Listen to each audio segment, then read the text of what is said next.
Olá, Brasil do meu coração, chegando aqui com vocês, pessoal, com uma oração da parte de Deus. Eu quero falar nessa oração, antes de orar, claro, valores perdidos. Porque muitas vezes, pessoal, a gente está orando, mas está faltando alguma coisa, alguns ajustes na nossa vida, sabe? Muitas vezes os princípios estão sendo quebrados e a gente continua orando. É como se a gente tivesse cego, entende? Indo em uma direção, mas se a gente não abrir os olhos, a gente vai cair no buraco. É isso. Então, muitas vezes eu fico raciocinando assim, sabe? Porque eu sou uma pessoa que fico pensando nas coisas. E tenho concluído algumas coisas que a gente está se perdendo no caminho e achando que está fazendo certo, mas na realidade nós estamos todos num emaranhado, num labirinto espiritual.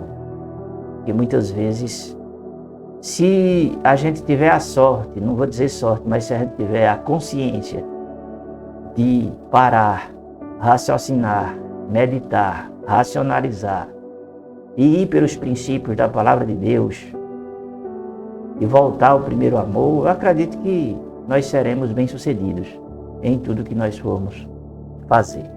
Tá certo? Aqui quem vos fala é o pastor Marcos Magalhães, claro, seja muito bem-vindo ao meu canal. Eu queria pedir para vocês assinar o canal, pode ser, pessoal? E se vocês assinar o canal, eita, eu tenho um comando errado aqui, eu ficaria muito feliz, certo? Se vocês assinar o canal. Se vocês não assinar, eu vou ficar feliz do mesmo jeito, vamos para a palavra. Mas ele se indignou e não queria entrar. Olha só, quem foi que se indignou?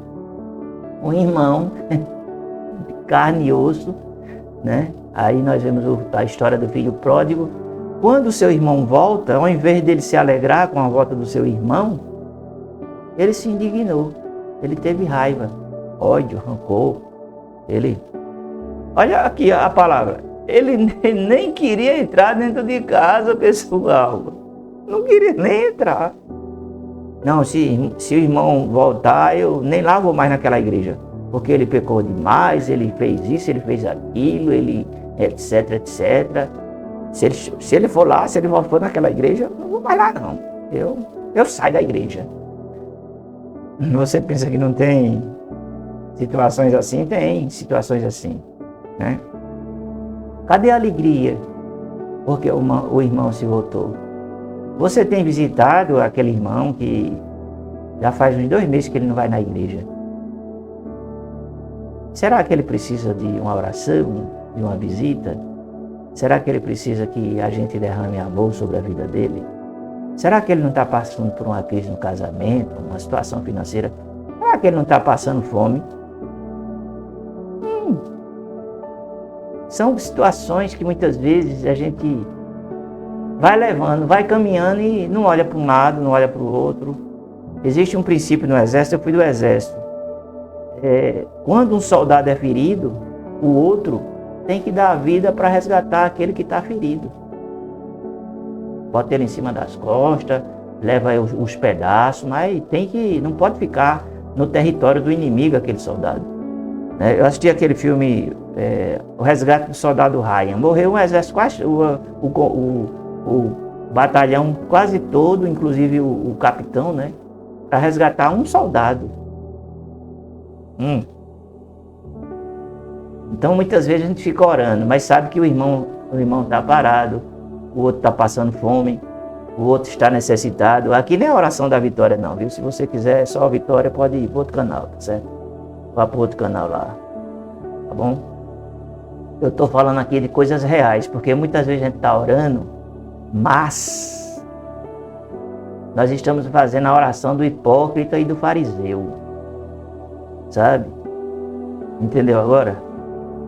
A gente vê uma pessoa necessitada e aperta a mão, Deus te abençoe, Deus vai lhe dar um emprego, Deus vai suprir suas necessidades. Esse evangelho é o evangelho e acabou.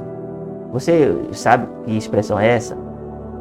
A expressão acabou é uma expressão que diz assim, pôs-se a glória de Israel. Entende?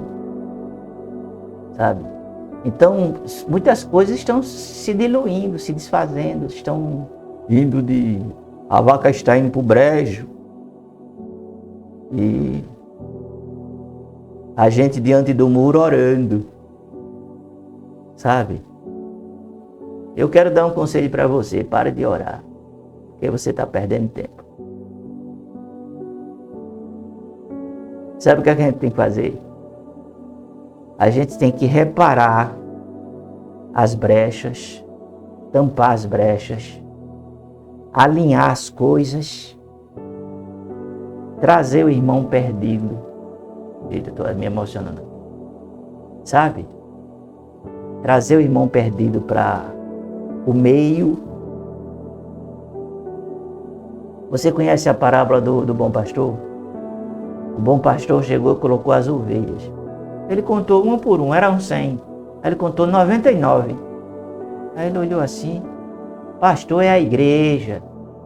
Qual pastor que tem condição de ir atrás de ovelha? Se a igreja tem 1.000, 10.000, 100.000, não sei quantos milhões de pessoas. O pastor é a igreja perdeu a essência do pastoreio e fica orando, enclausurada, entendeu? E o mundo caindo ao seu derredor, e ela glorificando a Deus, mas não sobe. A unção não vem, a presença não chega. Por quê? Porque você está fazendo a coisa errada, meu filho. E pronto, acabou, é isso mesmo. Se não estiver gostando, vá para o outro canal. Lá você tem vitória. Aqui não, aqui você só tem coisa real. Tá certo? Então tem que colocar no nível, no prumo e alinhar essas coisas. Porque senão você vai estar perdendo tempo na oração. Entendeu agora? Faça o que tem para ser feito. Ah, mas o pastor não faz. Ah, fulano não faz. O líder tal não faz. É aquele seu... Não. É você que vai dar conta a Deus. É você que tem que fazer. E pronto, acabou. Tira isso da sua cabeça. Sabe qual é o problema do brasileiro? Que ele fica olhando para a vida dos outros. Se aqui no mundo ele fica olhando para a vida dos outros. Fazendo comentário dos sites de fofoca. Aí ele vai para a igreja e fica do mesmo jeito. Olhando para a vida dos outros, não muda nada. Só mudou de ambiente, de lugar. Pronto, é isso aí, é a realidade. Se você está aqui, você está para mudar, entende? Para ser transformado, para viver o evangelho da cruz.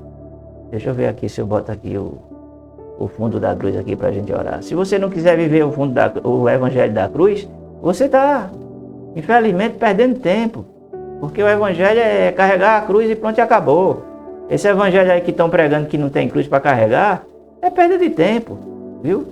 É perda de tempo, viu? Tá certo, pessoal? Entende? Nós vamos orar. Em nome de Jesus, clamar ao Senhor pela sua bondade e misericórdia. Senhor, em nome de Jesus, nós queremos orar, Senhor, e pedir, Senhor, a tua bondade e misericórdia. Nós estamos fazendo tantas coisas, meu Pai, que não tem nada a ver uma coisa com a outra, meu Deus. Que o Senhor tenha misericórdia, perdoe nossos pecados, perdoe nossas falhas, perdoe nossas transgressões, perdoe a nossa hipocrisia, Senhor. E que nós possamos, meu Deus, exercer, meu Pai, aquilo que o Senhor colocou sobre os nossos ombros, manifestar o reino de Deus. Que nós possamos, meu Deus, receber o irmão caído, o irmão que está, Senhor, desviado, o irmão que pecou, o irmão que se afastou. Nos perdoe porque não temos visitado, Senhor, não temos sido muitas vezes instrumento de cura, de restauração. Senhor, temos vivido uma coisa meia boca, mas a partir de hoje, Senhor, nós vamos viver aquilo que o Senhor quer que nós vivamos, meu Deus. Eu te peço que o Senhor haja na nossa vida de uma forma extraordinária, que nós possamos viver, Senhor, a tua bênção no nome de Jesus. Graças a Deus. Tá certo, pessoal? É isso mesmo, eu vou ficando por aqui. Não esqueça de assinar o canal. Esse canal é um canal raiz, você não pode deixar de assinar, claro, se quiser. Tá bom? Vou ficando por aqui. Um beijo no coração de vocês. E a gente se vê.